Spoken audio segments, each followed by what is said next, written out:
Yo, what's going on, guys? Hey, I want to thank you all for watching these videos. It means a lot to me. I really do appreciate it, but I've noticed that a lot of you aren't subscribed yet. So do me a solid, hit that sub button, and if you enjoy these discussions or have your own thoughts, please be sure to share them in the comments below and keep the conversations going. This stuff is a big passion of ours here in the Ashes community, so sit back, enjoy this one, and I hope to talk to you soon.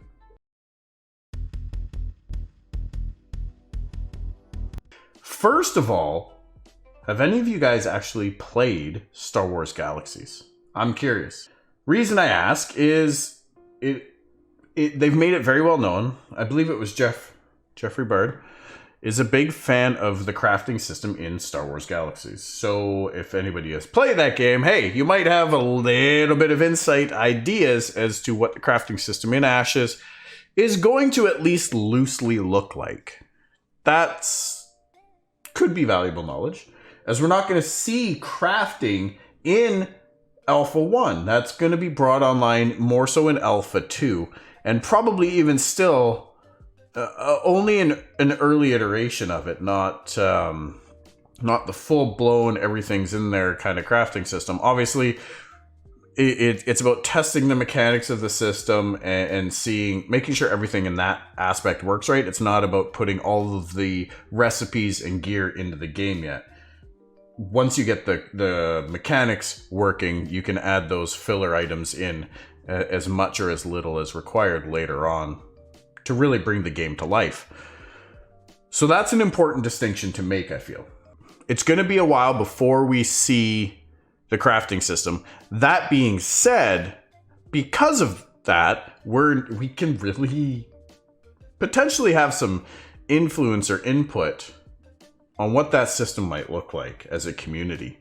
If we are very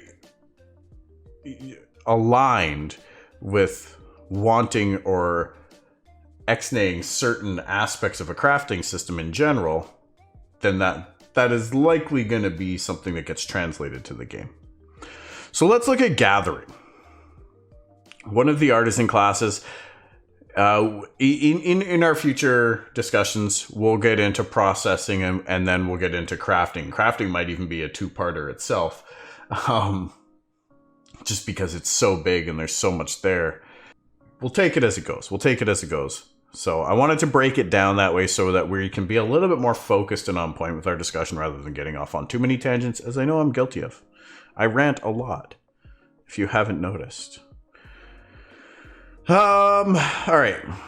So Gathering, yes, we know it's one of the artisan classes. You will be able to master into the Gathering tree. And then from there, you'll be able to master the individual Gathering jobs, if you will.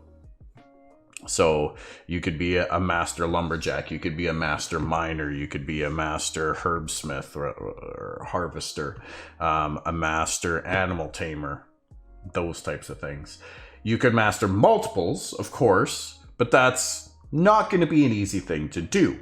So when you choose the path of artisanship that you wish to master, bear that in mind, that you will be able to, that you're not pigeonholed to just one specific thing, but you can do, you're more so just good at collecting things in the gathering profession, or processing things in the processing, or building finished goods in the crafting. Now let's talk about how you enable crafting, or gathering, sorry. Let's talk about how you enable gathering. Gatherers will require tools in order to harvest resources. As the resources go up in quality, the tool requirement to harvest those nodes also increases. As the gatherer, you will be able to construct your own tools. Now, side note for a second, anybody can gather, right? Like, even if you're a master processor or master crafter, you can still gather. You just won't be able to get to the higher levels of gathering if you're mastered in something else. So by mastering in it is when you can harvest the upper class, the high tier nodes. At what threshold that'll play out at, we'll have to wait and see, and that is something that is likely to be subject to testing as well. All right, so gatherable resources and their discovery. So how they appear in the environment. Let's go watch a short clip here, and we'll see a little bit about how these things look in the environment, right? Like, obviously, once you get close enough, you'll come up and actually get to see an interaction type interface come up with it. So 300 win, my guy. How are you doing? It's been a minute, sir. You like new and exciting adventures, don't we all? Good to see you, sir. How you been? All right, here. Let's go back here. Tanky McTankerface. Looks like Tanky McTankerface has found some fish. So you can see we got a little bit of a glow going here. A little bit of sparkles. Yeah, sparkle, sparkle! The infamous volcano in the background. Come on. I see a lot of red arrows out here. I think these are enemy NPCs. We got one. We're pulling And it you in. can see a lot of things standing over here on the rocks where he's looking. Yeah, And there's it looks like a raptor type thing up there. it's kind of cool. So there you go. So, oh yeah, look, it is a raptor. Ha, right on. Got a raptor. But yeah, so you can kind of see over there on just under the health. Oh, it stops spinning. What does he have for us? Essence shard. Ooh. So yeah, you can see up here this thing, this herb. It looks like a lettuce or something. I don't know. This stuff. Calatsigia septum. I couldn't even read that if I tried, man. And there's another one right there, another flower or herb glowing. So you get within a decent proximity and you can see the glowing. Now this obviously will be subject to change, but it gives a pretty decent visual indicator as you get close to the node of its presence in the world. And with how rich and luscious this world and environment's going to be, you're going to need something, especially. You're not just going to run around the world clicking on every little thing around you within like a 2-meter radius of you. That becomes too tedious, especially when trying to discover new things that you don't identify with. When it comes to gathering resources, what do you want to see? Do you want to see something visual from like halfway across the map? Do you want to see like within 20 yards, it starts to you start to see a bit of a glowing effect if you're able to gather it or if it's present? Yo, Twidget! Greetings from Vegas. How are you doing? How's Vegas today? Hopefully you got some beautiful weather down there. Has to be within your 30-yard vision. Yeah. Like, I think you should be able to see the node itself for whatever it is, right? Like, whether you can identify it as a gatherable resource or not will depend on your knowledge and experience of that node. But it shouldn't have. I agree. I don't think it should have any effects until you're within a targetable range. Let's put it that way. If I can target a character and attack them at that range, then I should be able to see. So whatever that maximum range is, if that's 30 yards, then 30 yards. If it's 45 yards, then I want to see it at 45 yards. And it's static for everyone, right? So like whatever the longest targetable attack is that's reasonable in the game, set it at that. And that. So it'll have a bit of a glowing effect depending on the environment and things that are in the background, the ambient light. Though that sparkle may be easier or harder to see. Here's an interesting one though. When it comes to very, very high level resources, like the most, like let's say the absolute rarest mineral vein, is that something that should have any sort of glowing effect to it, or the sparkles or anything like that? Or should that be just part of the environment and you have to see it and recognize it? Or only if you are high enough gathering skill will you be able to see it? Because people that aren't masters in gathering, they're not going to be able to see that at all, right? In Final Fantasy 14, it shows up on your mini map on age. You have to hover over it. Now it's a sparkle. Give me my sparkles. I do like the sparkle effects, because there needs to be some visual indicator in my mind, right? You especially when you take into account people that might be colorblind. If there's no movement or graphical representation that there is a gatherable node there, someone who's colorblind probably won't be able to see that, or depending on what spectrum of color they have challenges with, might not be able to see that. And the game, from what I understand, will be friendly to colorblind players. So I think having that sparkle there is very important for that reason. But on super high level end resources, there is a part of me that wants them to be a little bit more hidden and hard to find. As it just adds that extra level of exclusivity to it. But does that make sense when everything else does have the sparkle to it? I don't know. I don't know if it makes sense. I'd be happy if it told you you do not yet have the skill to harvest the gatherable or the right tool, because you will have to make sure you have the right tool. Now, we might get into this down in the Artisan Tools section here, but my current understanding and how I've read the information is that you will pretty much need a different tool for every item that you're harvesting, which seems a little excessive to me, especially if you have to carry all these tools around in your bag to go out and gather stuff. That occupies a lot of bag space, and just it seems overly cumbersome as a system. I understand having tiers, so if you had, like 5 different tiers of resources, that in order to go up and harvest a tier above, you would need a tool. But that a B tier tool should be able to harvest C tier or B tier gatherables, as well as anything below that, C or D or E, whatever other tiers are below that. I don't know if that's going to be the case. The way I've interpreted what they've said, and please correct me if you have better information on this, but the way I've interpreted what they said is that you will basically, in order to harvest the lower tier stuff, you will still need that lower tier tool. And I'm not a fan of that. I am definitely not a fan of that. I don't want to have to carry 4 pickaxes in my bag to go out and mine.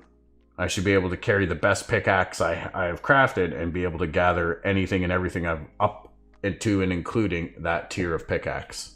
That's how it was for Star Wars Galaxies, that you needed a tool for everything, for each one, essentially.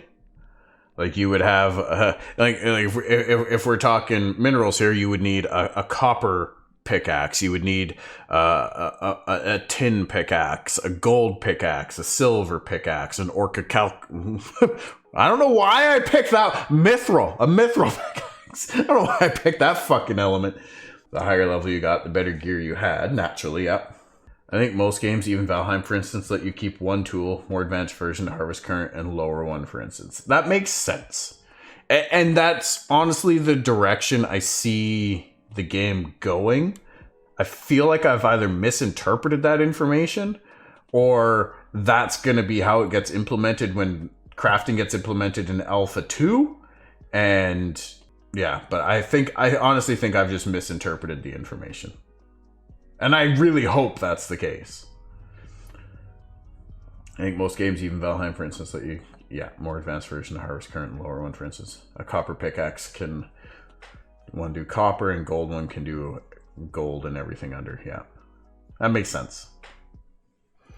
That's the way I expect it to be eventually in the game. Anything other than that, like if you still need a copper one, even though you've got a gold one, in order to mine the copper, either nobody's going to go out and gather copper until there's a crazy demand for it, or people are going to be running around with like 5 or 6 different tools in their bag at all times. Age of the pickaxe does not matter. It's all about the skill level. Okay. I think both will be a factor in Ashes, is my understanding. You will need a certain skill level in order to craft the higher level pickaxe, which will then allow you to gather the higher level minerals. Something like that.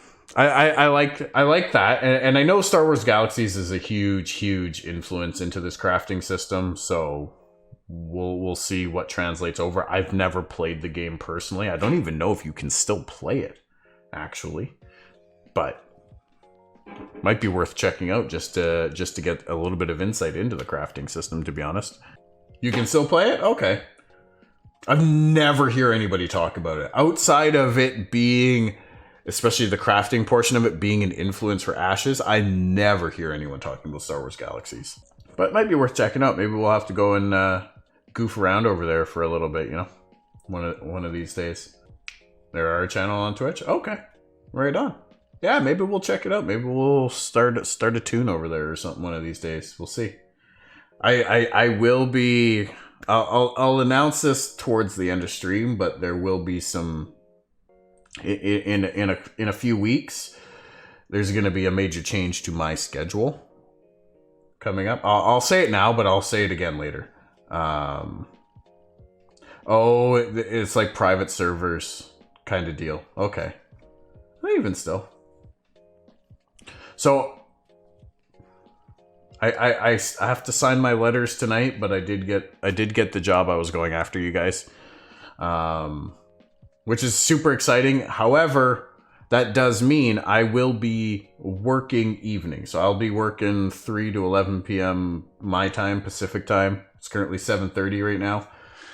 So I won't be doing these night streams anymore. We'll be switching to daytime streams, morning, early afternoon streams. I need to talk it over with my queen, with Lady Tilt, and we'll figure out exactly what that schedule is going to look like, and I'll be sure to let you guys know, hopefully at least a week in advance, if not sooner, what that schedule is going to look like. And hopefully I can still see you guys there. If not, well, we'll still be posting on the YouTube regularly, and I'll still be trying to hang out in people's streams. It'll be work from home, so I'm expecting at least after my training period, I'll have a little bit of flexibility to at least listen and whatnot, to hang out in some other streams in the evenings. So I won't be disappearing.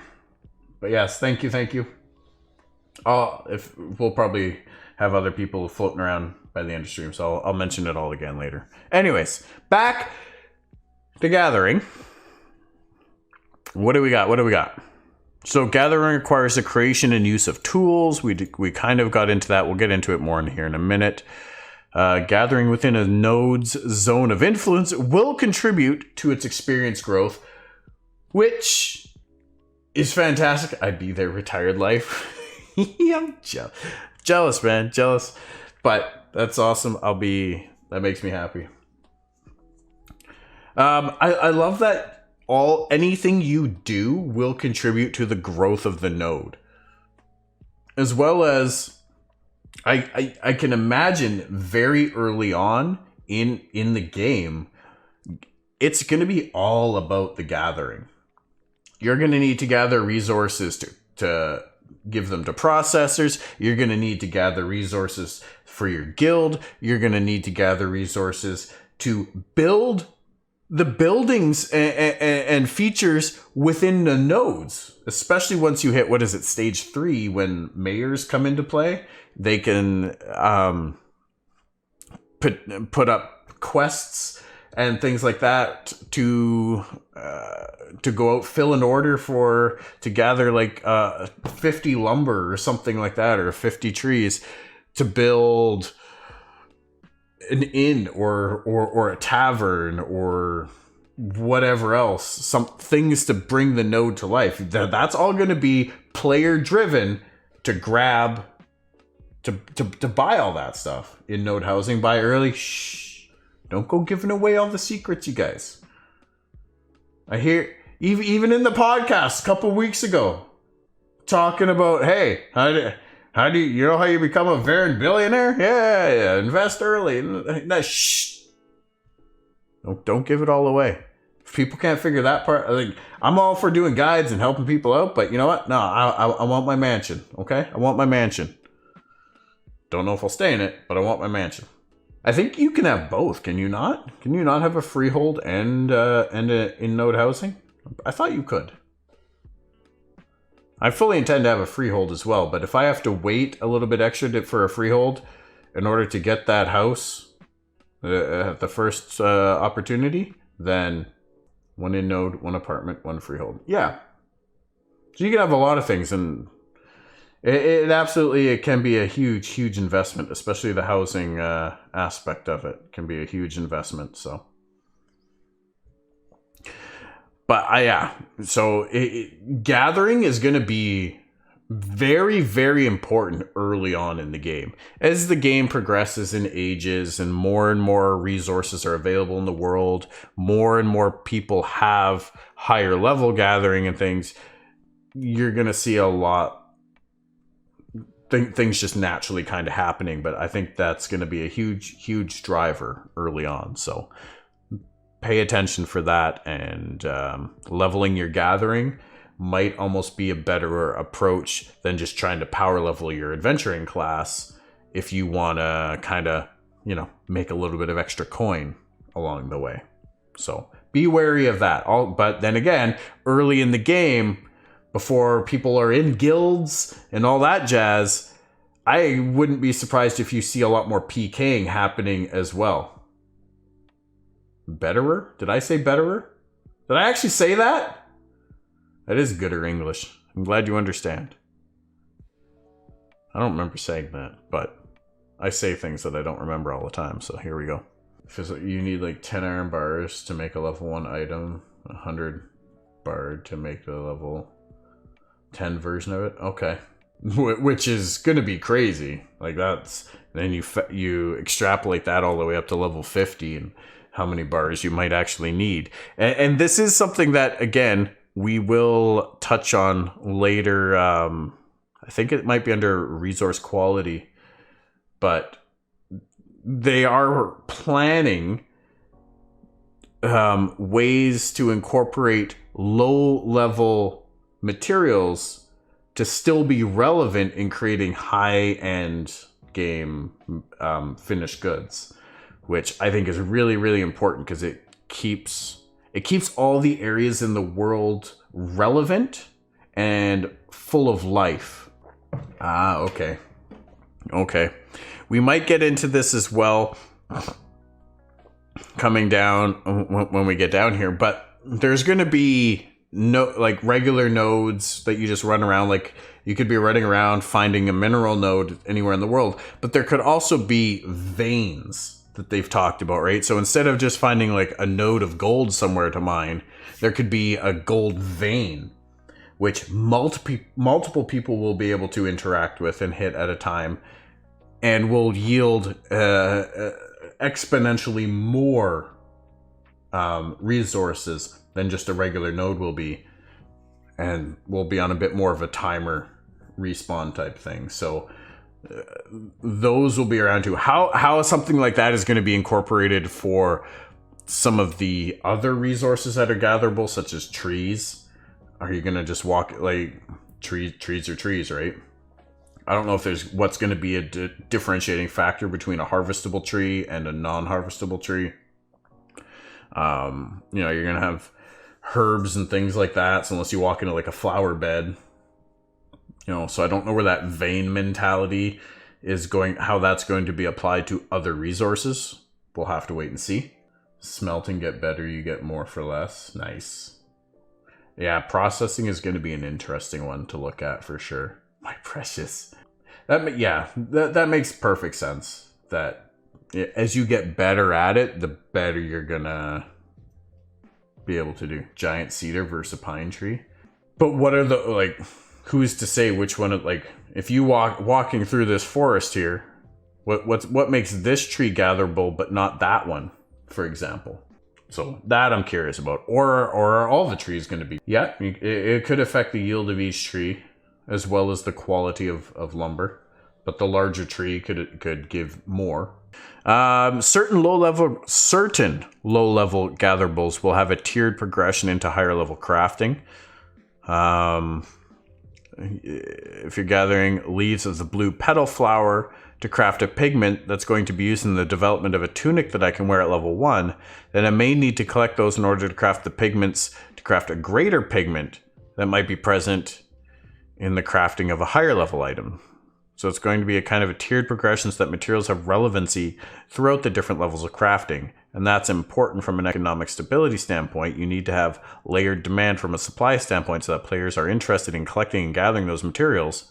They're still relevant when the later level items are crafted.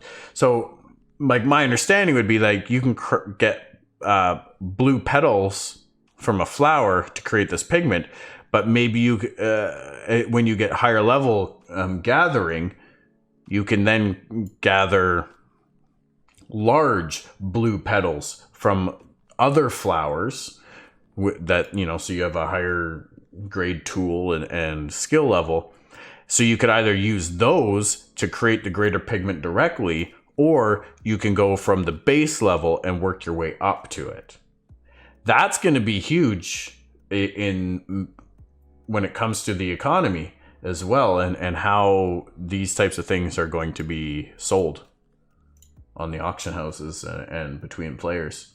Because if it takes 10 blue petal flowers to create one greater pigment, but only one giant petal to create a greater pigment, then in theory 10 blue petals should be the same price as one big petal, maybe a tiny little bit cheaper, because there's more work involved in turning it into a usable item.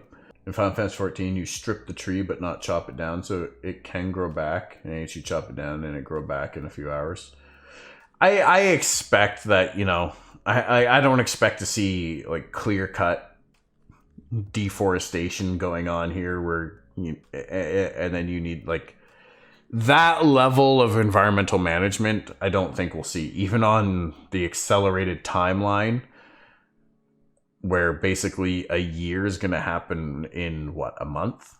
Essentially every 4 weeks is going to be roughly a year, because we're going to experience the 4 seasons every week, or 1 season every week is my understanding right now. That's the current plan. Again, it could be adjusted and tweaked. If people really don't like how fast it is, then it might be slowed down. Or if it's too slow for some people, they might speed it up. But I don't see that getting sped up. All right, so let's look at some of the gathering professions that have been identified so far. Like 1 out of 10 to 15 tree can be chopped down. Most likely something like that. From what we've seen, it won't be every tree.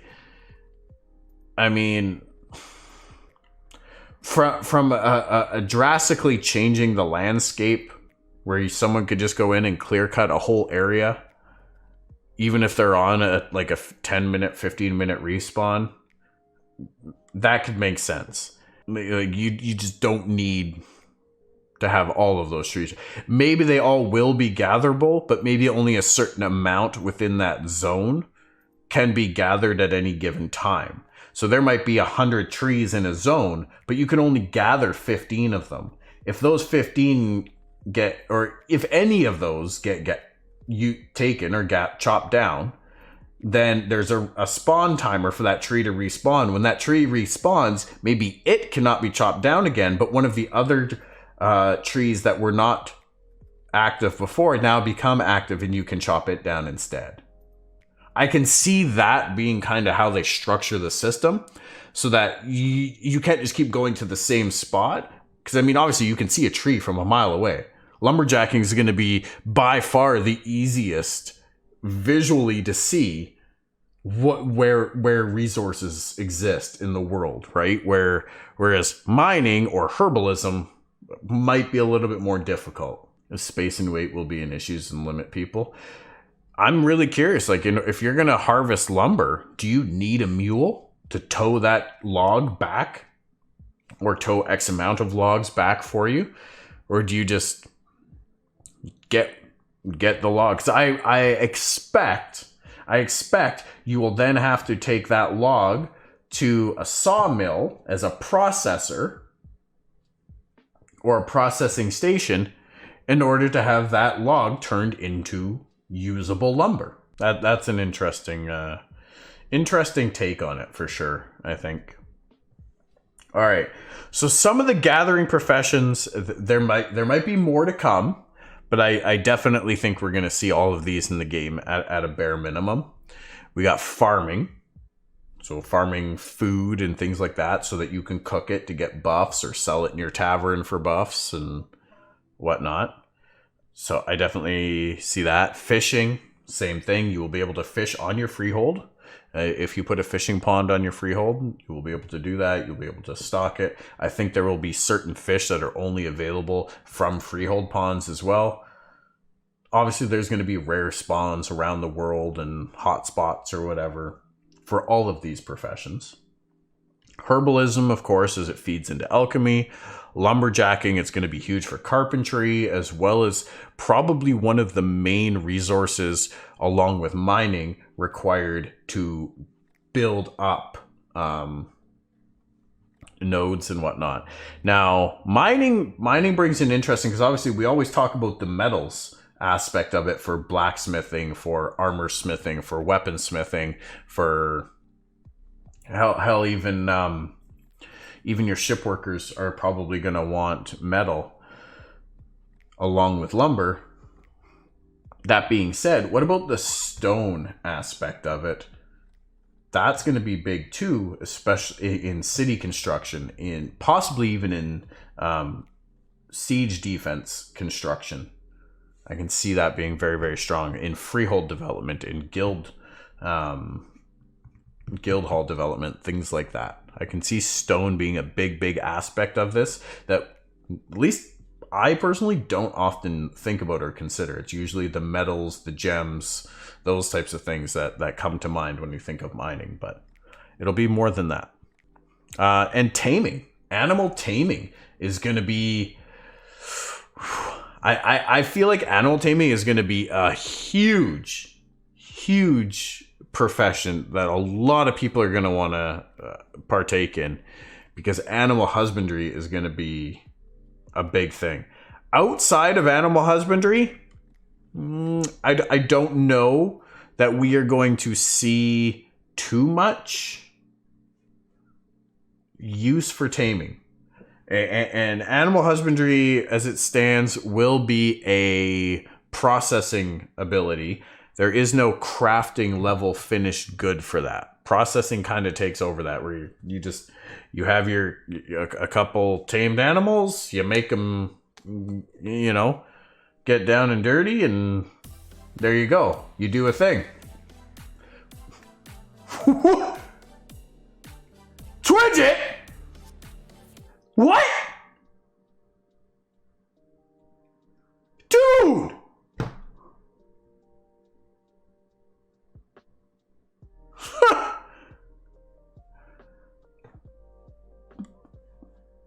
Rock on, buddy. Thank you. That's incredible. Thank you so much, my friend. I really, really appreciate that. Thank you. Wow. Threw me right off track. What'd you miss? Twidget just dropped 100, my friend. Holy fuck. Okay.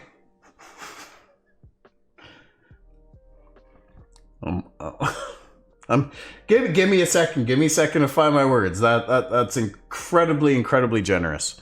Incredibly generous. Thank you so much, Stridget. I really appreciate that. The timing was great. What was I even talking about? The birds and the bees, the bad touch. I wish I could play that song on here right now, but DMCA and all that shit. And I'm not gonna sing for you. Everyone's gonna leave. All right. Wow. Okay. Taming, yes, taming. So outside of animal husbandry, I don't know that we're going to see a big market for taming. Maybe taming will also be able to lead into the battle pet system, which I think would be very huge, along with the mounts, and as well maybe even into the caravan system. Now, I don't know how exactly your caravans, your mounts, and possibly a third another way of acquiring an animal. Like, is your mount going to be what tows the caravan for you, or is that going to be another animal? Vanity pets, yeah, it could be for vanity pets too, I suppose. Typically when I think of a vanity pet, I think of a miniature type pet, but it doesn't have to be that way. You could maybe have a fucking giant, that giant rhinoceros thing that we've seen in the live stream. That thing, you could have that thing just following you around just for the sake of following you around, perhaps. Or maybe it'll be its own classification depending on the size. Maybe critters, which are typically non-threatening, just general life in the world to populate the world. Maybe things like that, you'll be able to tame them for the purpose of vanity pets. Vanity pet for the house to chill around. Could you imagine just having some crazy little demon dog thing just roaming around your freehold? Whether you're there or not, maybe it keeps guard. That would be really cool. So, you see it, okay.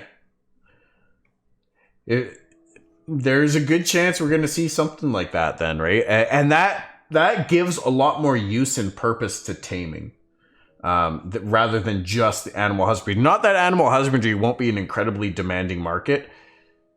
I'm also curious. I don't know if they've clarified this yet about animal husbandry. Maybe we'll update it. Maybe I'll update my question for Friday. But I'm a little curious now.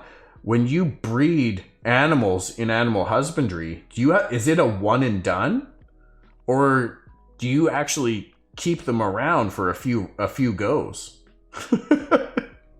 Can you have a whole stable of 10 different animals and you can mix and match and breed them? I'm curious to see how the details of animal husbandry fleshes out. I'll be honest, animal husbandry is one of the things really speaking to me right now, something that I'm really curious about and interested in. However, it might be a conflict of interest with wanting to be on the oceans, sailing a lot. So we'll see. But I am very keen on learning more about that. So that I might actually update my my question for this week. Also, I won't be there. I won't be there live with you guys this Friday. I'll be at work. I'll watch it afterwards. Maybe we'll watch it next week together or something. But I'll probably just watch it afterwards when I get home. Okay, so mastery. This is a pretty quick and easy one, I think. Doing good, just getting tilted by some Star Citizen. Really? You're playing Star Citizen? That was a game I always wanted to play, but yeah, haven't got around to it, so just checking out my bad investment. Fair enough. Someday, maybe 10 years from now. It looked to be so amazing, but man, I stopped following it years ago, to be honest. Just I never thought it was going to become a thing. I was like, this is just one of those things that's going to be in development forever. But in a stage of development that you can't really play it. It's buggy as hell. There's definitely a game there. It looked so good. When I first heard about it and I started looking into it and reading about it, I was like, oh man, this is the type of game that I can see losing myself in. Completely losing my life to, right? Similar to what Ashes promises to be. But I have a big fan of sci-fi and that sort of stuff too. But I've never, I look at games like EVE Online and I'm like, man, this looks incredible. This looks like an amazing game that I'd love it. But I go and I get started in it and it feels like I'm so late to the party that there's no point in being there right now. Like you ever go to a party and everyone's already drunk and passing out and they're just like the night's winding down and you're showing up like you just got off work, you're fresh, you're ripped, you're raring to go. And it feels like you missed the party. And it's like, man, I don't want to be here. That's kind of, I'm speaking back to like 10, 15 years ago. My lifetime anyway. Not a fan of alpha games. An alpha game just isn't really a game. Like it's a testing environment is what it is. And anytime a developer is positioning it as a game, they're gonna really drive a lot of their potential community away, I feel, just by not setting proper expectations. That is a fear, even with Ashes going non-NDA, of course. EVE Online take forever to get into. That was the vibe I got. Like I put maybe an hour into it and I'm just like, nah. There's so much to learn. There's so much to absorb. And just like I feel like a plankton in it. And there's just like fucking blue whales just swimming around me, just swallowing up everything, Played too many games. Is that even a thing? Can you play too many games? Firefall was a great game. It was just shut down. I don't remember Firefall. I remember hearing of it. Eve was very cool before. It's a giant group and toxic paradise. Yes, I kind of got that vibe. I loved like the idea of corporations and that large scale player-driven economy and hierarchy within the game. I thought that was really cool. It's just, if you're not already in it for something, then what's the point, right? Hope they had Firefall Summer in TOC. What is Firefall? So Artisan Mastery. Essentially, there's 3 paths you can choose to master. We kind of touched base on this earlier. Gathering, processing, or crafting. You can only master one of these, but you will be able to dabble in all of them to a certain degree. Gathering is a parent artisan path, along with processing and crafting. Within each of the 3 parent paths lies different professions. You may only ever master one parent path, but you may spend time mastering each profession within the parent artisan path. Or a master gatherer should be a significant time investment and resource investment, and because of that, it should also be something that when you achieve that status, it's like people on the server know who you are, to an extent. Now, I do believe, and we'll touch base on this at a later time when we talk about more specifically about the crafting path. But I do believe that they have changed it from being able to master all of the different crafting professions to only doing like 2 or 3. They haven't really settled on a number, but they realized, I think, that the ability to master into all of them probably felt a little too lucrative to some people, as well as unachievable to most because of the time investment for each one that's required. YouTube Firefall Thumpers. Okay. They gather mats, but it needs to be protected, but mobs will try to kill it. Aha! Okay. I actually wanted to talk about that. We will get to it. But something similar to that, at least what I'm thinking you're talking about, I want to talk later about what do you guys feel about hiring NPCs to go out and gather for you passively while you're doing anything else, possibly even while you're offline. I think we can talk about it. We'll talk about it down here a little bit. Farmhands will only work on the freehold. I'm only okay with it if they can be killed. I think that would be I don't think it could be done any other way than that they can be killed and that they can be looted. Having said that, okay, let's talk about it now. We brought it up. Let's talk about it now. I agree. I'm a fan of it, that you can hire them to go out and do something. I think there is a degree of a failure that needs to be implemented so that, maybe you send them out to gather for an hour, or you send them out to gather 10 of something, for example. There is a certain level or failure rate that might happen where maybe they only come back with 7 out of 10 or whatever it is. But you're still, you paid for a certain amount of time or whatever, but I don't think they can really pull it off though without really good AI. That's the biggest challenge, I think. They're limited on how much they can carry. They can only gather on the freehold. It has been confirmed. Okay. Very good. For farmhands. That's really cool if they can gather stuff on your freehold for you. That's awesome. If it is, we might even like resource extractors, it might be under here. So we'll see. Farm for you and fish. I think you can also farm vegetables, possibly even some herbs as well. But I'm curious of like having an NPC be able to go out in the world and chop down trees, mine minerals, gather herbs, or maybe even tame animals for you. You pay a certain amount to have the NPC go out and do that. But that NPC, absolutely, they can be killed. If they run too close to a bear, you know what? Maybe that bear attacks it. And if that's a low-level NPC that you hired, they can't defend themselves. They die.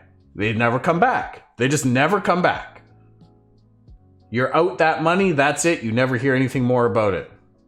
Maybe you can go out and investigate and find them. I don't know. That sounds pretty complex. They can also be killed by other players. And if they've already gathered some stuff, well, they can be looted just the same as if that was you that got killed while you were gathering. So a certain portion of the stuff on there gets destroyed. A certain portion of it is looted and rewarded to whoever's looting that corpse. I would also want that person, whoever attacked them and killed them, to be subject to the corruption system. The same as if they killed a player, though. That would be my only stipulation I would put on that.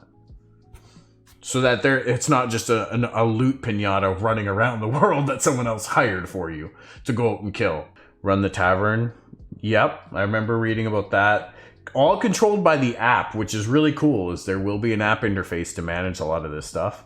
You can grow trees on your freehold. I think you can grow pretty much anything on your freehold if you put the right plots, or if you pick a freehold in the right environment for what you're wanting to do. I think you can pretty much have anything pop up on your freehold. So if you can have farmhands or NPCs, essentially workers that you hire or you employ to consistently gather those things while they're on your freehold, then that would be awesome. And if they're on your freehold, they can't be killed because nobody can attack you on your freehold unless there's a node siege going on, is my understanding as well. So if the node that your freehold is a part of is under siege and gets destroyed, then your freehold can also be destroyed. It should run like the one in HBO.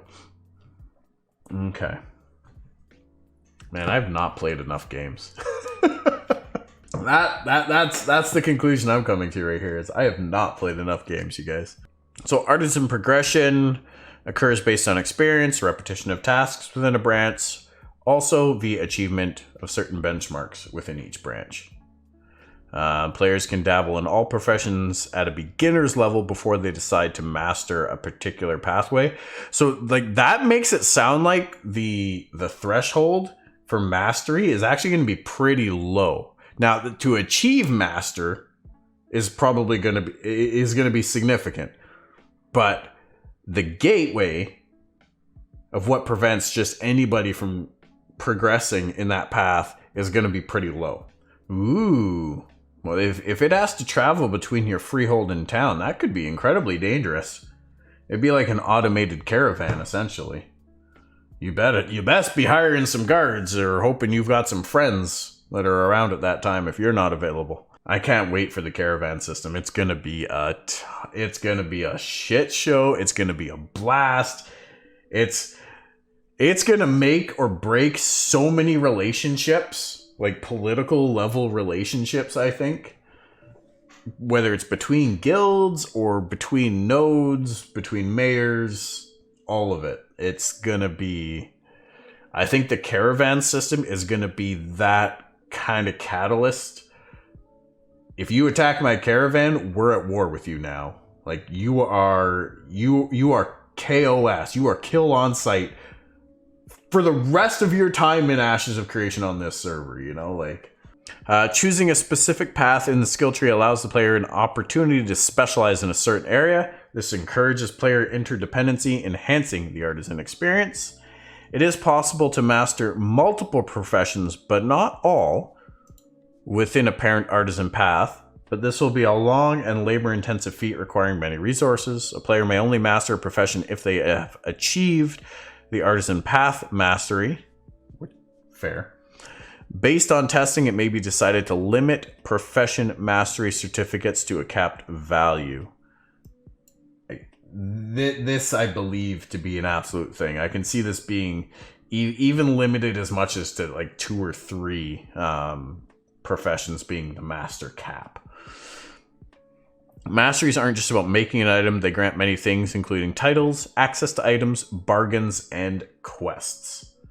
That's how it is in Final Fantasy XI. Like, you can only master like 3 professions within a path kind of thing. So, resources. Gatherable resources. These are the raw materials and harvestables within the world. Where they occur in locations where you would expect them to be organically.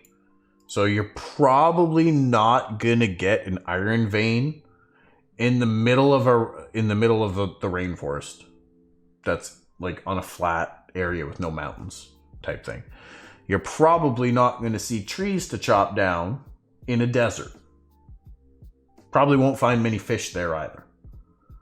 Master only one, yeah. I think mastering 1 or 2 things is pretty common in MMOs, I feel.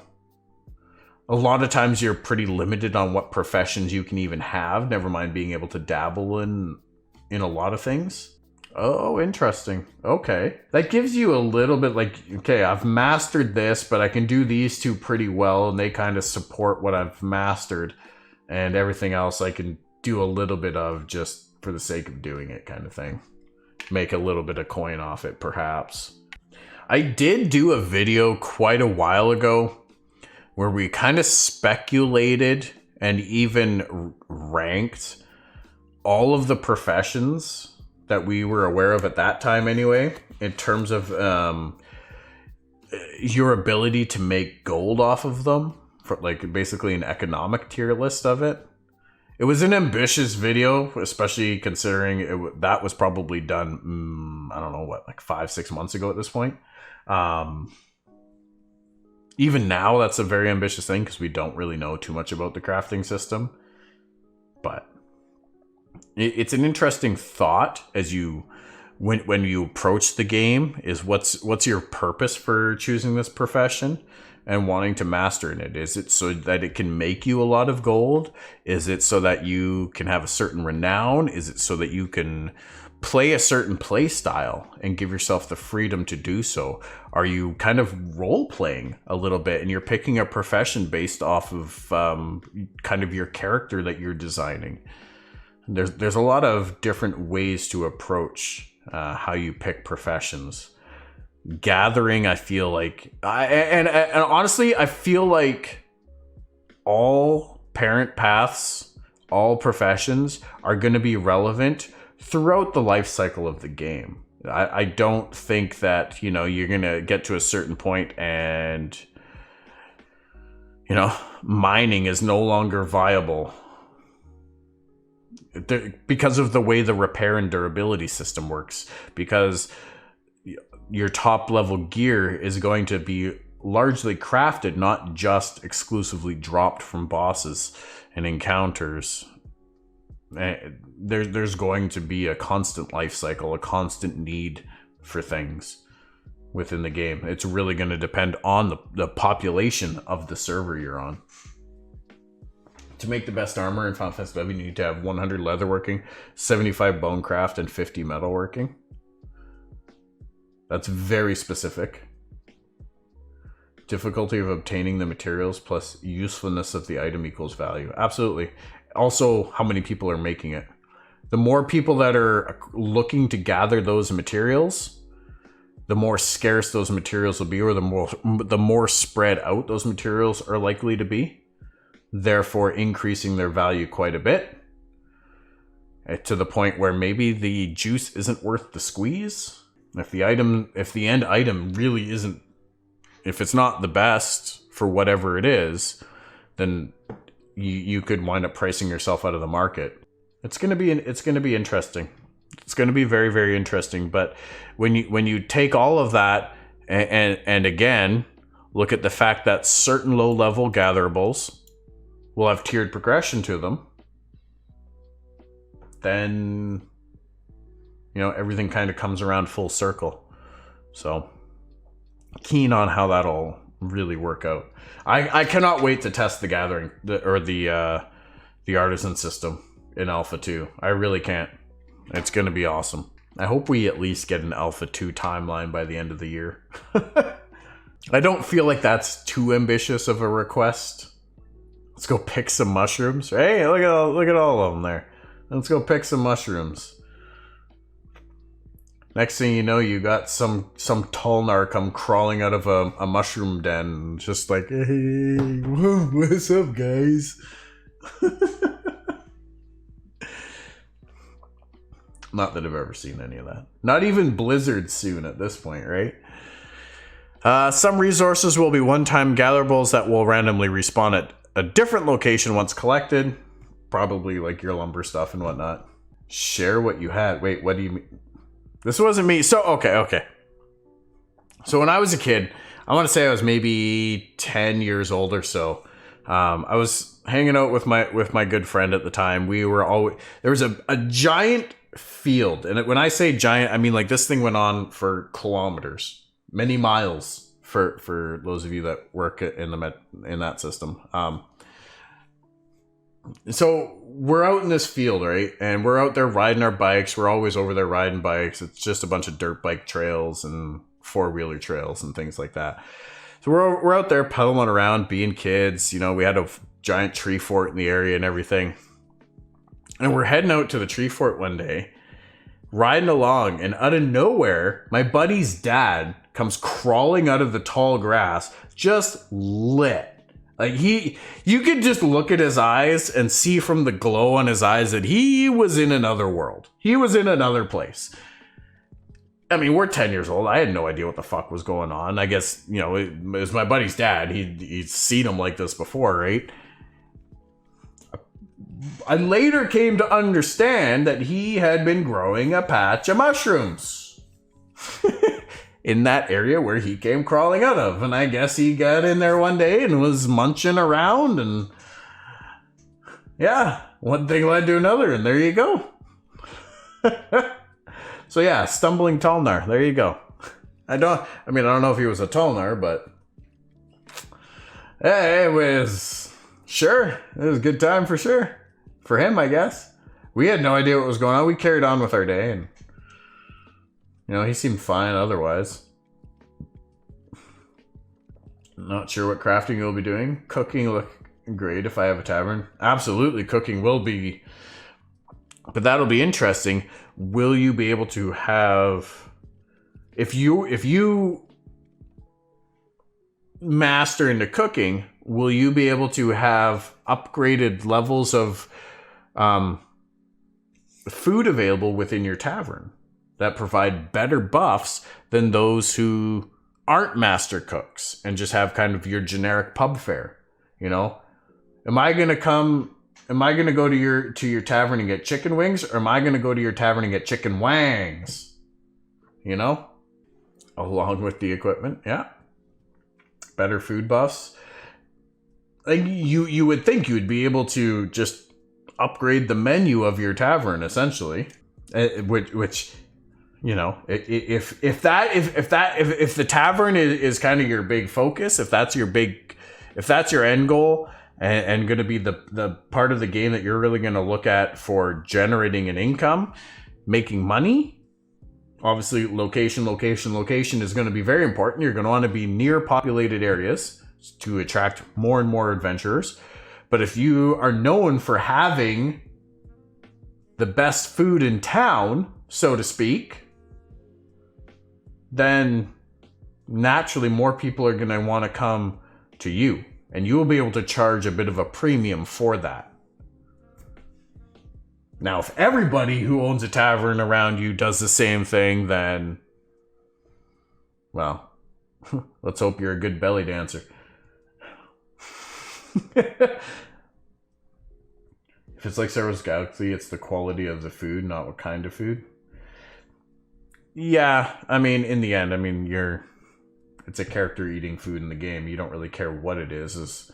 It's the quality that really matters, right? The what it is. I'll come in and eat. Blah, blah. I don't even know, what am I thinking of? Tripe. I'll come in there and eat fucking tripe.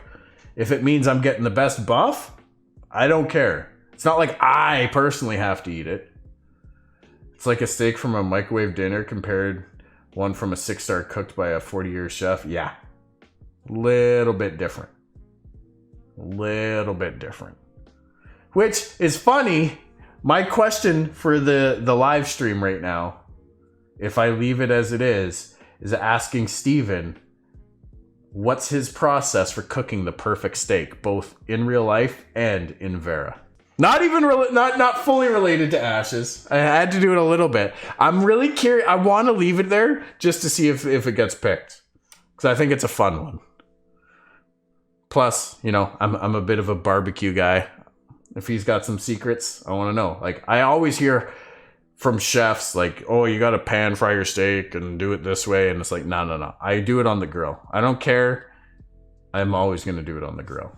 Because I just like the flavor. I have a charcoal grill. I like the smoky flavor. If I lose a bit of tenderness as a result, I'm quite okay with that. I'm not buying $100 steaks. Other resources will exist as a cluster, also called vein gatherables. These will last until the full resource is depleted. Like a large mine that's present has a vein of mithril ore in it, or a herd of some type of animal that you can collect fur or wool from.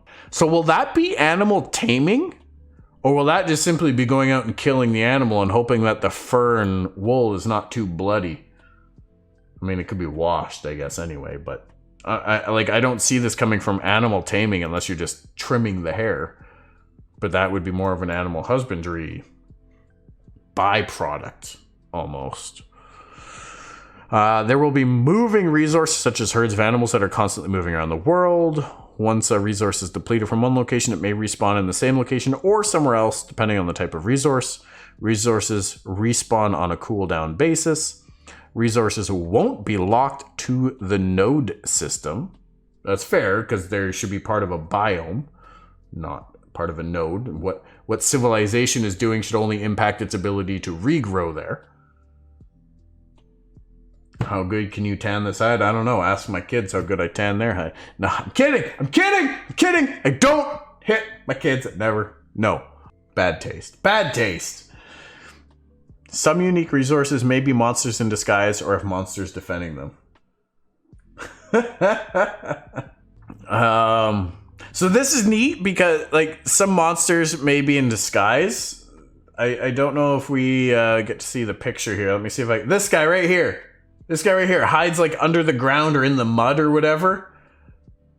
And you might only see the flower sticking up. So you go to gather it and then BAM! Eats your face. He looks like an anglerfish. I think we've talked about that. Flangler. Yeah, oh, there you go. Anglerfish. Flangler. Same thing, right? Flower angler. So if you've never seen an anglerfish, just to show you, these are real fish, but they come from the very, very deep, dark ocean. Just alien, scariest looking things. But they have the antenna thing that comes off their head as a light. You know, down like many kilometers down in the ocean, light is only really generated either by an ROV that we drop down or by these types of things. So they attract fish. Something comes up to see what this light is, like a fly drawn to a flame or something, a moth drawn to the flame, and bam, gets eaten up. So that's what the flangler is all about. You're welcome for that beautiful explanation, by the way. They were in Finding Nemo. Were they in Finding Nemo? I don't remember Finding Nemo. I've seen Dory 4 million times, but I don't remember Finding Nemo. I don't know if I've ever seen all of it, to be honest. Flangler science. There you have it. But so we're likely to see a lot of variations of that. Like, can you imagine going to harvest a mineral node and all of a sudden this rock giant comes to life? Like, you fall off, you take half of your health and fall damage because the damn thing is turned into a walking mountain now, and then basically steps on you and you die. Sorry, that was really anticlimactic, I know, but things like that could happen, right? Maybe you go to chop down a tree and it's the elder dragon in the forest, and the tree's a part of him. Now he's mad. He's not happy with you. He's going to turn you into compost to feed the rest of the forest. So, things like that. Resources won't be locked to the nose. Some unique resources may be monsters. Yes. We really want resources to be persistent and non-renewable. If there's a mithril vein, that mithril vein will be there until it runs out. The server will manage these amounts on its own and will repopulate things where and when it desires. Uh-oh. Skynet's going to take over. You might find another mithril vein in that location sometime later, or somewhere nearby, or maybe never again. Interesting. I like it. I like that approach to it. So, artisan tools, gathering tools in particular, harvesting tools. The really nice thing, and I was hoping for this to be the way it is, crafters will be able to create their own, gatherers rather, will be able to create their own tools. They will not be reliant on anyone else to make their tools to conduct their craft. And that's the same for processing and crafting as well, I believe. Very, very important in my opinion.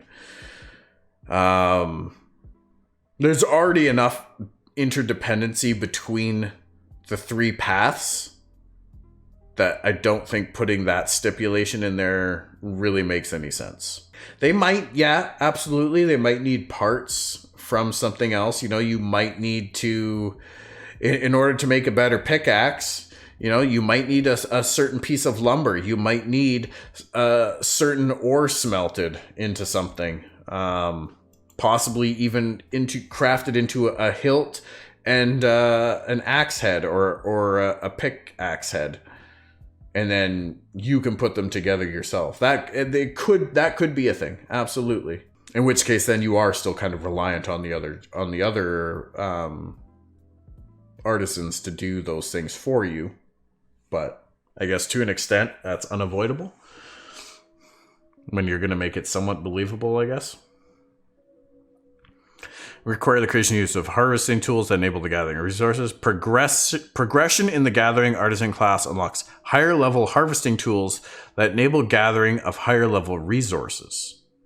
A gatherer at maximum proficiency will unlock master tool sets that will grant them access to the highest quality gatherables. Keeping systems working together.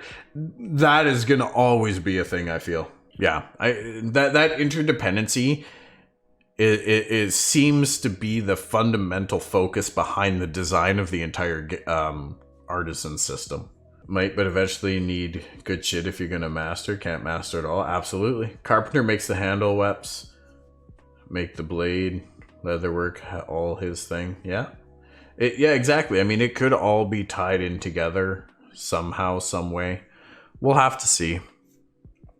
A gatherer maximum will unlock tools will have durability and tool lifespans. The amount of usages of a gathering tool increases as the gatherer becomes more proficient in the gathering artisan tree. So they become more adept with their tools. Pretty understandable, right? Somebody who's never been a carpenter, never swung a hammer before, is probably going to chew the shit out of the base of the handle right under the head when they constantly miss what they're fucking swinging at. Versus somebody who's been doing it for a while, 1 or 2 hits in their hammer and they're driving a nail every time. Takes a lot less impact to the tool. Or hit a finger, yeah. My dad hit my thumbnail when I was in grade 8. He hit my thumbnail. We were working on his truck doing something and he was swinging the hammer. And I was holding something for him. I can't remember if we were working on the truck or off the truck to do something else. But in any case, my thumbnail got all rotted and warped and, started falling off. It took like a week or 2 for it to actually fall right off. And then a new one kind of grew in behind it. But it was pretty gnarly. It was really gnarly looking for a while. I grossed people out at school with it so much. Yeah, exactly. Hold this. It was a total accident, right? And I know my dad felt so bad. He felt so bad for it. But what do you do? It was kind of funny. It's funny now, but I remember the way because it warped into this big bubbly thing when it was dying. So I would take pencils and pens and shit and stick it in there because there was no feeling at the time. It was all dead, right? So I would stick something in there to hold it, and I'd walk around just doing this, shaking the pencil or whatever around in my hand while I was sitting in class. People would freak out, man. They were so grossed out by it. And I was laughing the whole time. He laughed inside. I don't know. Maybe. You hit your kid with something like that, and I don't know. If I did something like that to my kid, I would feel pretty shitty. I'm not gonna lie. I don't think I'd laugh too much, but then again, different relationships and whatnot too. Where we're at, tools of the amount of usage of a gathering tool. Yeah, tools may become non-repairable, requiring recrafting. Artisans will not need to rely on other trees in order to make their tools. This is what I was kind of getting at, where I don't know that they will rely on the other paths. Tools do advance within the artisan tree, so your ability to either gather, process, or craft will require the equivalent tools necessary at that stage of crafting in order to accomplish the task at hand. So you could not mine copper and mithril with the same tool. See, now this is what I was kind of talking about near the top of stream, you guys. Hey, Wizzy, how you doing? Good to see you. Missing some chats? You might have been. If you're just tuning in, you've missed some chats and rants. Don't worry. As usual, this will be going up on YouTube. But this is kind of what I was getting at near the beginning of this talk, you guys, is you cannot mine copper and mithril with the same tool. That, to me, that means if I have a mithril pickaxe, let's call it a mithril pickaxe because it can mine mithril, that it cannot mine copper with that same pickaxe. That's what that implies to me. Again, this might just be me misunderstanding the information, and I really hope that is not the case. Because if you can't go backwards, if you can't kind of downgrade it, that makes no sense to me.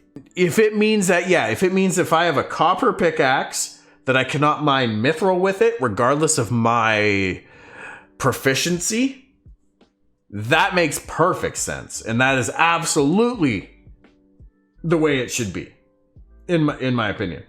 But if you can't go backwards, I mean, are we talking about PlayStations here? Are they not backwards compatible? This isn't Sony. Although I think they do have developers from Sony. Still, don't leave them in charge of the crafting system if it's not backwards compatible, okay? That's all I'm saying. Hey, there's the flangler. There you go. There's the flangler. Okay, if vanity pets are a thing, I want like 400 flanglers running around my freehold at all times. And I want them to like, especially if they can change the color or glow of their flangler thing, the dangle of their flangler, and they can illuminate them in patterns to like point arrows or create some cool designs or something. Or when I come in and I walk through my front gate, that you can see the pathway just kind of like show up because they're glowing on either sides of the pathway. No, I would not step on them. They would not ever go under my feet. They would keep like a meter radius away from me at all times, kind of thing. But I would love to see something like that. That'd be super cool. I know it's a little excessive, but yeah, I think we do need some clarification on this, because right now it leaves a little too much. Can I I'm curious. Scope, You mentioned bringing up augments and crafting. I also had just a quick question. Watching the last stream you all did, talking about weapons and weapon progression with the weapons themselves. I assume there'll be tools for crafting. Oh yes. To go out. Will they also have some sort of progression system as you get more powerful as a crafter? Will your equipment also somehow improve? Like, can I use the same axe for copper as I do for, something much higher end, or does that You change? cannot. No, tools do advance within the artisan tree. So your ability to either gather, process, or craft will require the equivalent tools necessary at that stage of crafting in order to accomplish the task at hand. So you could not mine copper and mithril with the same tool. Awesome. Cool. Very cool. There was a question that I had about the adventuring classes with the. Okay, we'll leave that there. So that just reaffirmed what is written here, and the guys Lex and I forget the other guy's name now. I apologize. That do the wiki and transcribe everything. They're typically very accurate with their transcription. You should try to do an interview with Steven. I'd love to do one with him one day. I mean, I'm not really an interviewer kind of person. I would love to do it as like a community thing. Maybe have some other folks with me, not just me alone. But, at the same time, it could be a lot of fun. I think it would be really cool. I would love to, though. I would love to. If ever the opportunity comes up, I will put no stipulations on it. I will make it happen. I don't care if I have to schedule time off work, whatever. I will make it happen. That would be the ultimate, yeah. So multiple types of tools. That's what it sounds like, and that's kind of what we're talking about. It's like it makes it seem like if you're gonna go out into an area to just gather whatever's around, that you're gonna need to take multiple tools with you wherever you go. So that's multiple bag spaces that are now taken up just by the gathering tools that you need for whatever you might come across. You're not gonna want to just run past lower level stuff because it will still be relevant. It's not like you've hit max level in all of the stuff and the only thing that's worth anything are the 2 highest level resources. You're gonna want to get everything. So that I don't like that idea. It needs to be backwards compatible, in my opinion. I got a question for you to ask for me. Don't the tools go on the belt? I don't know. Do they go on the belt? Even still, how many belts are you going to put on before your pants fall down? How much can you really do before your pants fall down, right? Side note for a second here. The average person Side note. 20 called Pants on the Ground. Pants on the ground. Pants on the ground. Okay, what's it about? This video quality is top notch. Can I Ready say when it? you are. Okay, ready? 1, 2, 3. Pants on the ground, pants on the ground. Looking like a fool with your pants on the ground, with the gold in your mouth. Hat turned sideways, pants hit the ground. Call yourself a cool cat, looking like a fool. Walking downtown with your pants on the ground. Giddy up. Hey, get your pants on the ground. Looking like a fool. Put too many tools on your belt. This is what happens. Hey, get your pants on the ground. Looking like a fool with your pants on the ground. Gold in the mouth. Hat turned sideways, pants hit the ground. Call yourself a cool cat, looking like a fool. Talking with your pants on the ground. Boom. How this guy isn't like he should be signed to a record label at this point, you know? Larry, thank you. Larry, what was that song called? Pants on the ground. Are you sure? Yes. Positive? You know, I have a horrible feeling that song could be a hit. Yeah. I'm gonna get my pants up. I'm gonna buy some belts after this. Oh.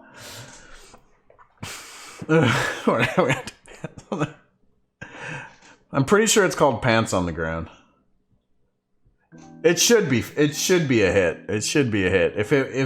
It's like a cult classic, if anything. But the belt on the wiki. What belt? Wait, belt. I haven't heard that in years either. But it just came to my mind the second we was talking about. The second I said Pants on the Ground, I'm like, oh yeah, right. There's a song. Let's check it out. Backpack slots are a thing. Yes. I don't know if belt slots will be for holding tools though.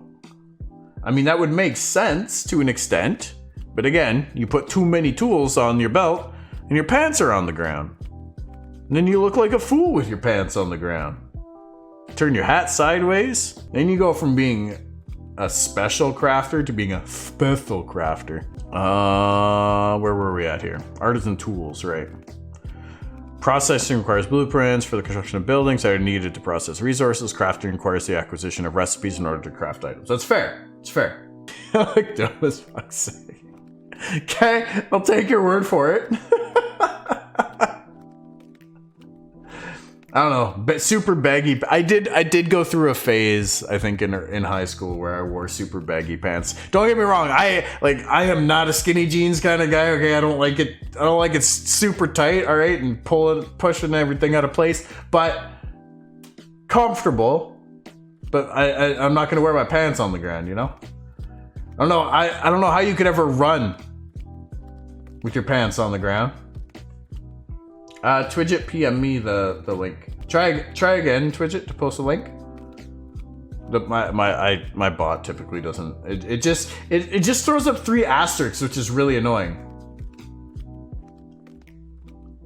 JNCO or bust for my order. I don't know what JNCO is. Belts. All right, let's look at this.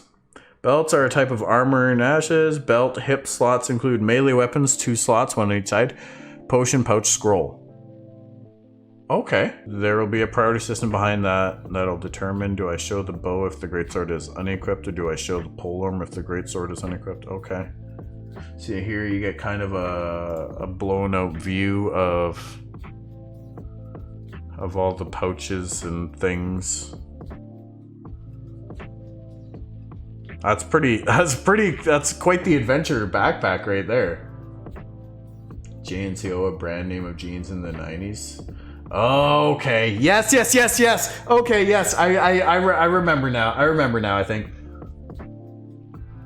This is what you need to keep your pants off the ground. Comes complete with a surrender flag.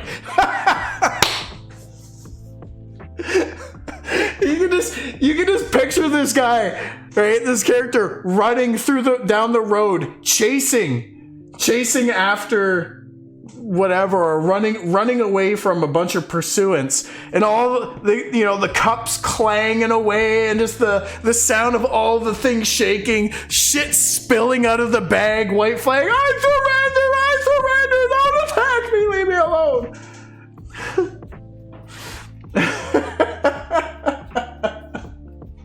You know it's good, like it's that character from every show, every movie. Podrick's his name, I believe. Look like the Hobbit. Yes, totally look like the Hobbit. Samuel Tully was his name? I forget. It's been years since I've watched Lord of the Rings now.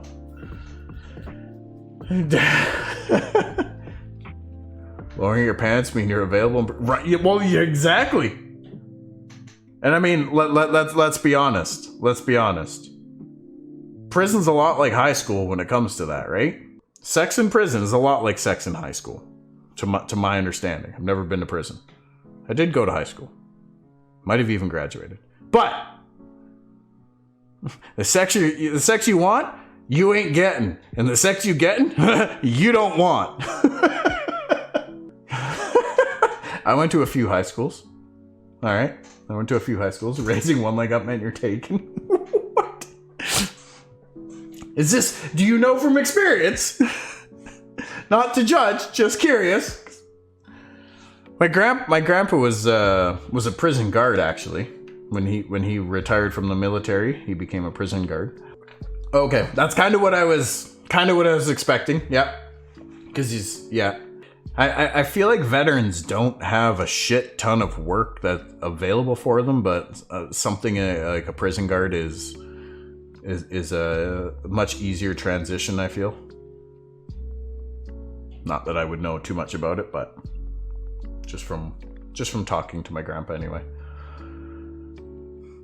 Anyways, how did this conversation get so derailed? It happens every time though, doesn't it? That's why we love it. Back to pants on the ground. I mean, back to talking about gathering resources, you guys. Gathering resources. Maybe gathering your pants off the ground. My fault usually is. I accept full responsibility. So gathering your pants off the ground. Got it. Okay, so list of tools. These are obviously just a few tools. I imagine every one of these gathering professions is going to have its own unique tool to it. You'll probably see like a shovel or something like that related to farming. Obviously a fishing pole, a scythe for herbalism, an axe for lumberjacking, maybe a saw, but most likely an axe. A pickaxe for mining. Taming? What do you think taming's gonna have? Is it gonna be like the snake charmer flute? Maybe. I'm curious what tool animal tamers will have. I think maybe it's a rope. Maybe you lasso your animals. Really nostalgia bait. I was not disappointed. A shepherd's crook. Okay. Well, I'm glad you were not disappointed, Wizzy. I would hate to disappoint. There's a video that shows some of it. Is there? That shows animal taming? Or just taming in general? Her genetic lines react to the type of mount or creature that is being captured or tamed. Combat fishing may be required in order to tame wild beasts. If you need to tame a giant beast for husbandry, as an example, it would be nice to be able to handle yourself in combat, should that beast want to eat you instead. That's fair! Walking up to the bear, then later in the video he's riding it. Okay. May fit cushion with predefined behaviors. A wolf or dog may look different, but maybe balance the same template of behavior. That's fair. This gets into animal husbandry. We'll explore animal husbandry a lot more in the future.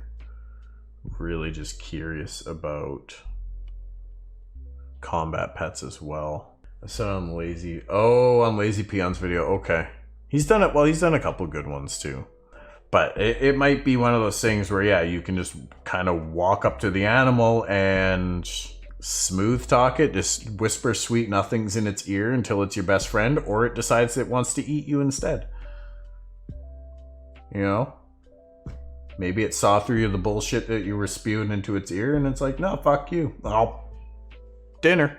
Try your best pickup lines, alright? Try your best pickup lines to get the animal on your side and obeying you for whatever purpose. List of tools, yes. Resource quality. Pick up line grade. some reason I have zero intentions to go taming. Depending how the taming system works, I may be keen on it. But being that I plan on spending a lot of time on ship as well, might make taming a little less ideal or lucrative. I mean, there's only so much water folk out on the open ocean that you're going to interact with, never mind be able to tame and bring back to shore in to stable for any reason.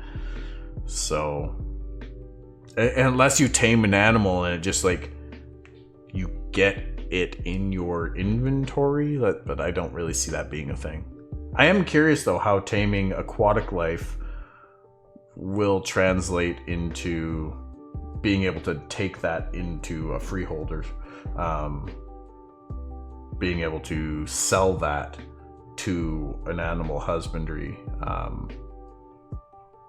processor. If taming will give you more mats from the mob while milling or fishing. How do you mean? Oh, hello.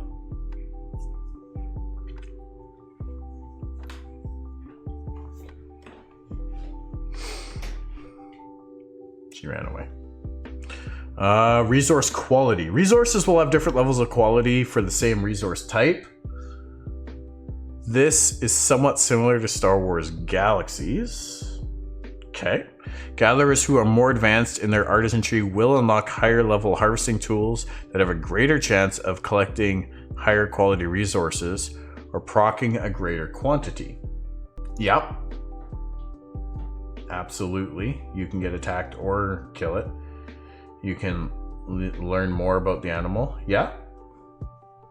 I would expect a bestiary to be kind of a thing that is both character bound as well as something that might even be in libraries, especially in scientific nodes.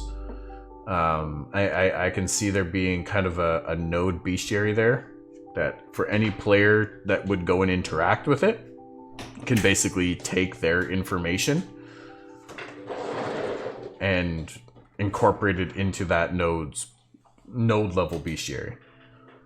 So that would be absolutely huge. You can learn its strengths and weaknesses. You can learn a little bit about its habitat and what it likes to eat, where it sleeps, what kind of resources it yields, what kind of level ranges it spawns in, how much health it has, how much experience it gives, all these things. And I'm curious to see how an animal husbandry matrix will be revealed. If it will be revealed. Like when obviously there's going to be a huge background matrix about what animals can breed with what other animals to produce what results. And we already know that it's not going to be a set static result every time, but there will be a level of RNG to the breeding, or at least the result of the breeding, that will produce a rarer child, for lack of a better word. But will that be information that will be revealed or documented as it's discovered in the world?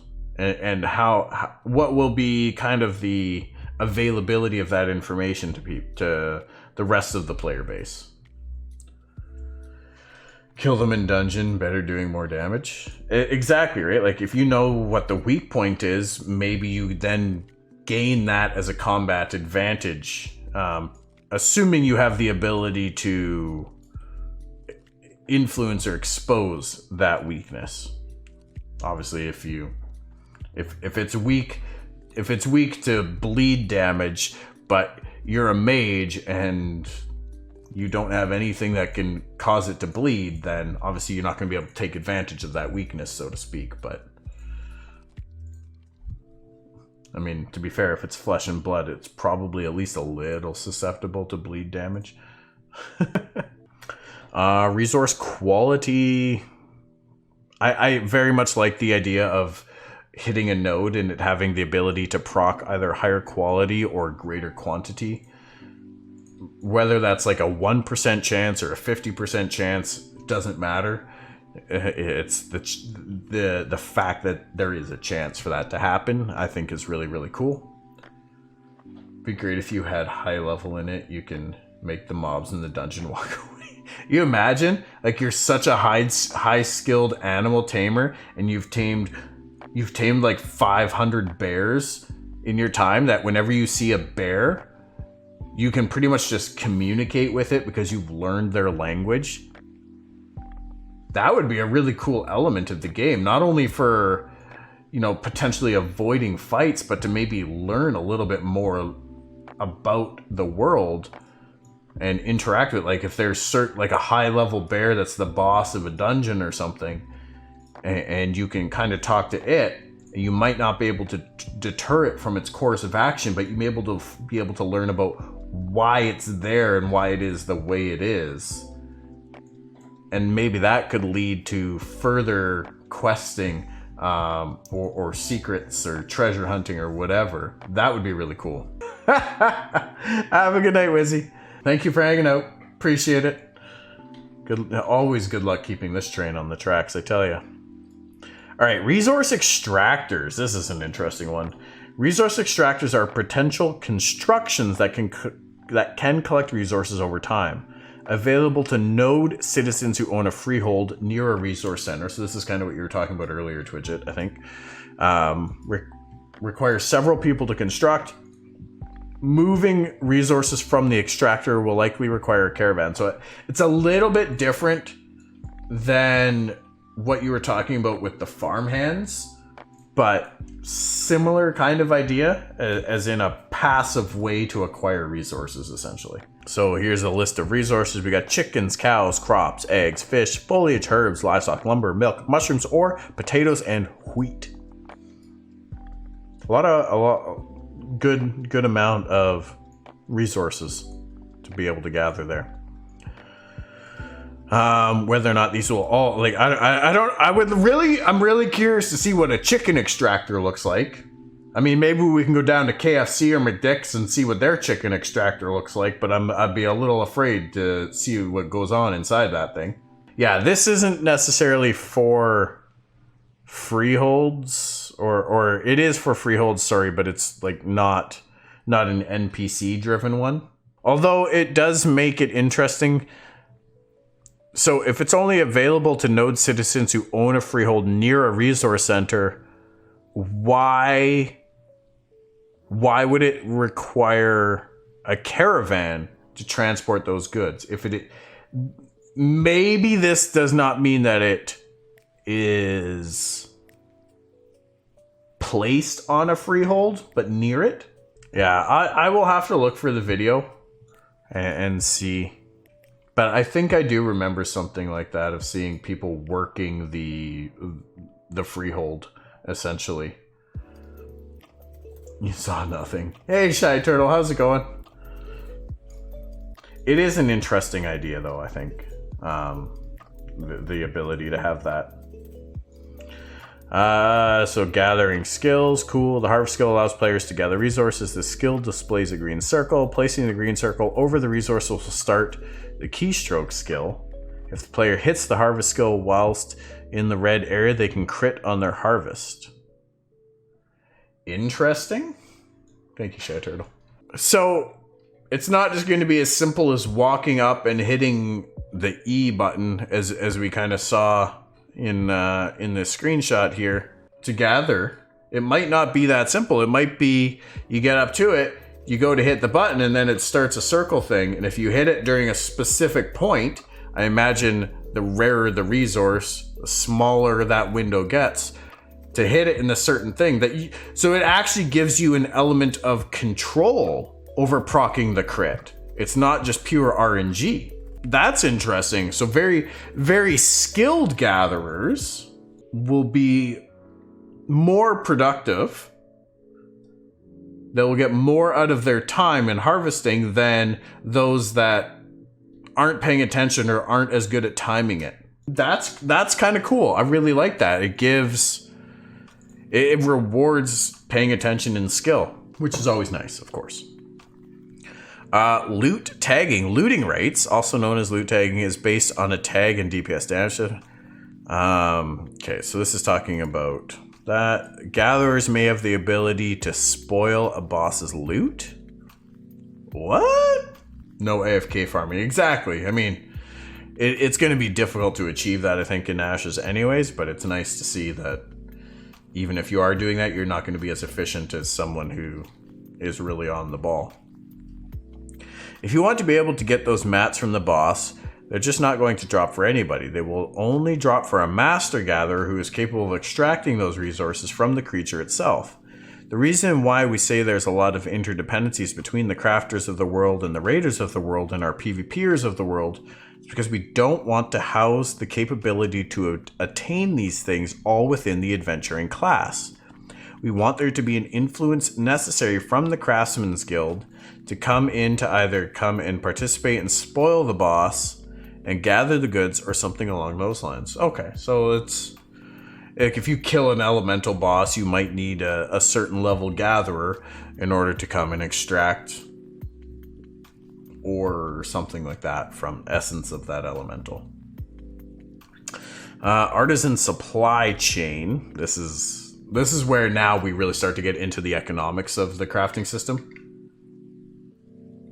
I don't know why he uses the word spoil.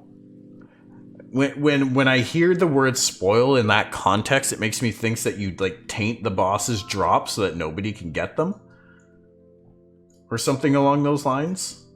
So, yeah, that's a little. It's a little weird. Steven's usually pretty careful with his choice of words. He's very well spoken, as much as he fumbles over words like I do, but million thoughts going through your head at the same time, and that's how it goes. But yeah, there's definitely some key information I think that we need clarification on within the gathering profession specifically, never mind crafting as a whole. Spoil probably mean if you're not there to kill the mob, you can get anything from it. That could be it too, right? Like if you don't have the right person there, maybe the gatherer needs to be there to unlock the loot in a way, shape, or form, or to unlock portions of the loot, or at least, you know, like even in WoW, right? If you kill a boss, if there's nobody in there that's a skinner, then you can't get the skin from that boss, which is typically going to be a pretty rare skin for specific recipes. That's what I'm thinking. It's going to be very specific to that. Artisans within Ashes must choose a path in Artisan skill tree. This intermediate establishes a supply chain from raw materials to finished product. Each stage of the chain may require caravans to transport goods from one artisan to another. Absolutely. So gathering is how you obtain raw materials.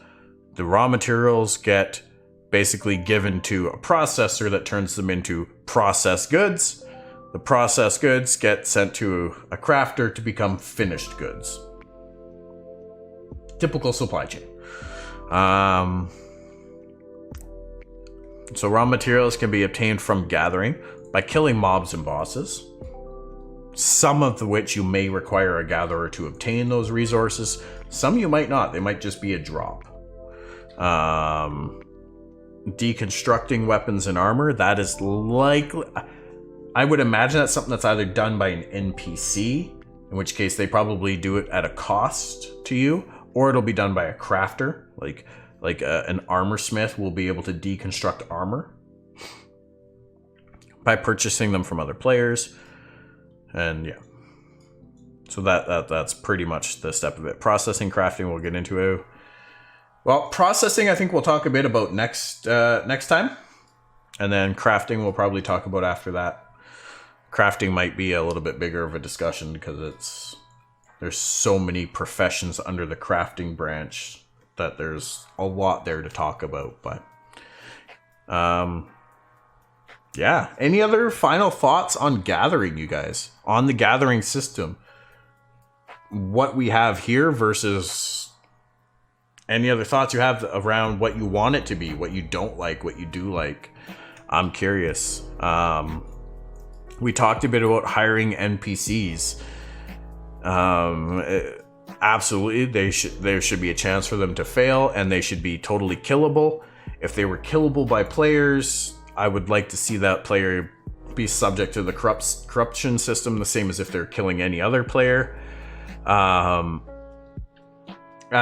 the same time, like you mentioned, Dread, I think that requires an extremely advanced AI system to execute this in a way that would appease player expectations.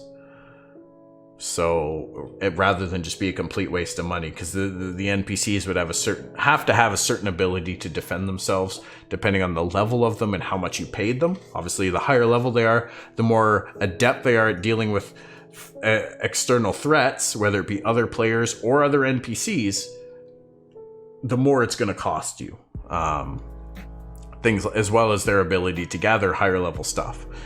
Now there will be a pseudo way of doing that by having you as a mayor, even as a freehold owner, I believe, you will have the agency to put up quests for other players to partake on, where you put up a reward for gathering X amount of resources. So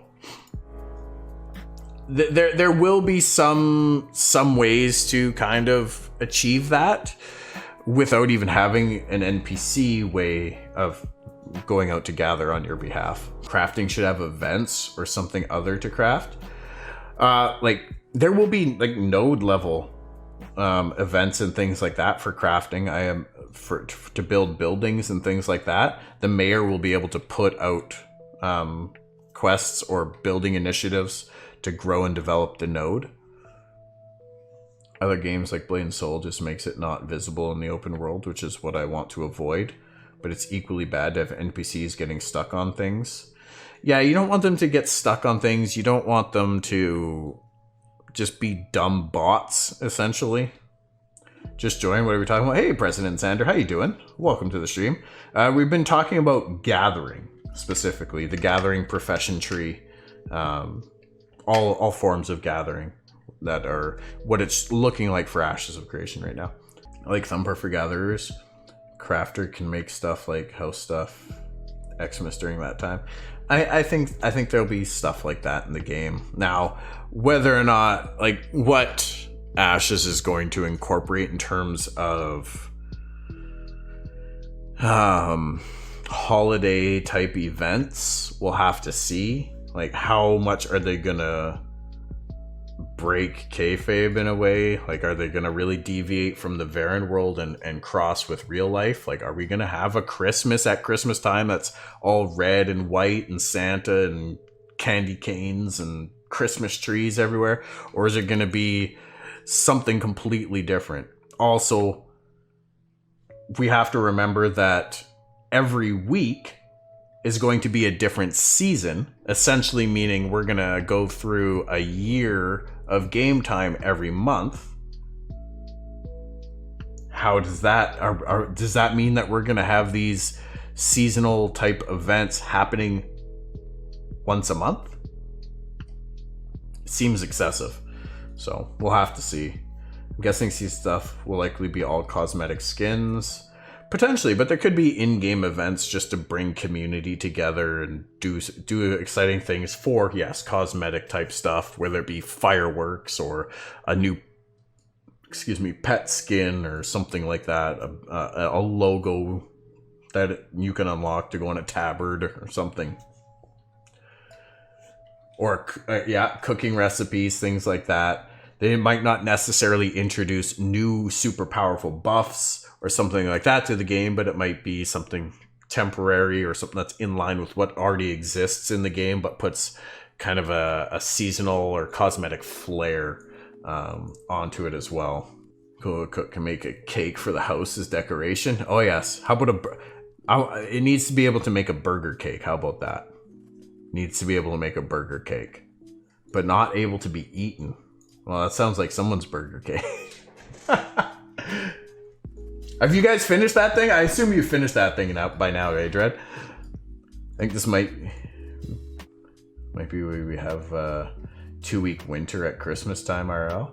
That would be, yeah. Maybe we'll see kind of seasonal variations. I'm really curious to see how they're going to tie the seasons together in a meaningful way that feels believable, not too rigid and structured, but that it actually flows from one to the next over this very accelerated timeline, as well as the different biomes and how it's going to affect them. Obviously, that seasonal rotation, like, are we going to have different corners of the world are experiencing different seasons at any given time, and it's just going to kind of rotate like a clock? Or I'm curious to see how exactly it's going to work. Are we going to have hemispheres? Prefer if there wasn't. However, knowing their marketing team, there absolutely will be. Yeah, they're pretty big on cosmetic stuff for sure. An event, yeah, I think we will have seasonal event. I think they've talked about it. I think Steven has talked about having seasonal events, things like that, but not wanting to cross over too much into the real world and keep them a little bit more appropriately themed to the world of Vera. So we'll have to see, and a lot of which will essentially come from Sanctus. Really, I had one slice total, but it was all right. Wish I could have had it extra fresh. No doubt, eh? It's one of those things, it's like, man, this is a beautiful piece of artwork, but it looks and smells so good. I just want to cut into it, but at the same time, I don't want to ruin it, you know? Like, yo, President Xander, thank you for the follow, my friend. I appreciate that. Welcome to the Tilted Paradise. Like a sudden loss of leaves, instead of at midnight, it would change instantly. Yeah, like over the course of a day, let's say, the leaves turn from green and they start to change color and blow away. You know, so in a 24-hour period, it could go from fall to winter kind of thing, you know? Or I guess over the course of more so a week, but it would constantly, like every day would be something is happening to progress the season, rather than it's just, okay, you have 7 days of this season, then bam, 7 days of the next season, bam, 7 days of the next season. Like races, gathering stuff, music, plays, fashion shows. I hope there's races in the game. I think if there's not racing in the game in its own right, there will no doubt be races in the game put on by communities. I don't know that I would personally host a race because there's other content that I want to focus on myself, but I could see races being a thing, you know? Maybe that'll be something that Asmongold does, because he's huge into his mount-offs and all these things. So hey, yeah, you want to be animal husbandry? Make sure you're on Asmongold server. You'll make a mint, just like everyone else. Fishing contests, absolutely. It's managing those things that I feel like would be difficult to do. How you manage those contests where you're not able to really, you're kind of just working on the honor system. Racing of what sort? Like on mounts. Like you could have races for like tier 1 mounts, right?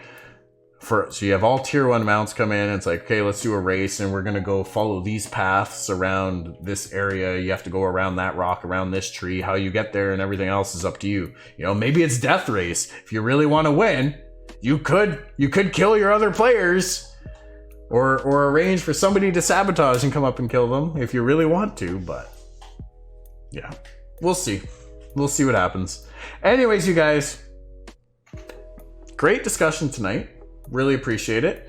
As always, I will be cutting out some of the dead air and whatnot on this one and putting it up on the YouTube channel for this week. So if you missed anything, you want to see it, be sure to check it out on the YouTube channel. We did that. Wow, we just had officers, places to see and make sure no one cheated. Exactly. Yeah, you have a couple key people around the certain checkpoints that need to be hit and be like, yeah, okay, these players went through there, or so and so didn't go through the checkpoint. Yeah, that makes it so much easier to manage something like that, because you can actually have accountability checks in place. Not being able to have that and running strictly off the honor system, you may as well just roll the dice and you know. So thanks for doing tangents with us live. Oh, I love doing the tangents, man. That's what makes the live streaming fun. It's the tangents, it's the random chit chat. That's what makes this fun. Fishing comp will be fun to watch. Fishing competitions are going to be a thing. I would expect to think that, especially in higher level coastal nodes, that fishing tournaments, fishing derbies will be a real thing for sure. That happen, and there will actually be an in-game way to log that. If there isn't, Steven, if you're listening, anyone from Intrepid, that needs to be a thing. There needs to be a way to facilitate fishing tournaments, whether they are player hosted and the reward is fronted by the player base, or if there's actually node level stuff that the mayor can incorporate. It's like, hey, everybody, you want to enter this tournament? It's 100 gold to enter. Prize is 1,000 gold.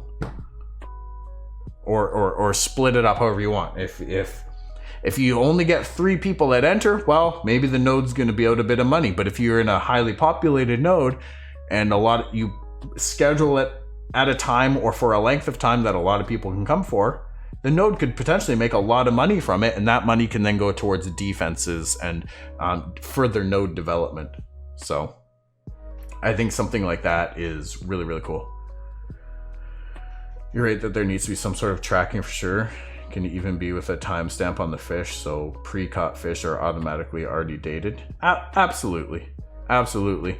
You know, if there's a fishing derby or something going on, there's ways to easily track that. And exactly, a timestamp could be very relevant to that. Maybe during the window, there's a certain affix or prefix on the fish's name that qualifies them for the derby or for entrance into the final tally.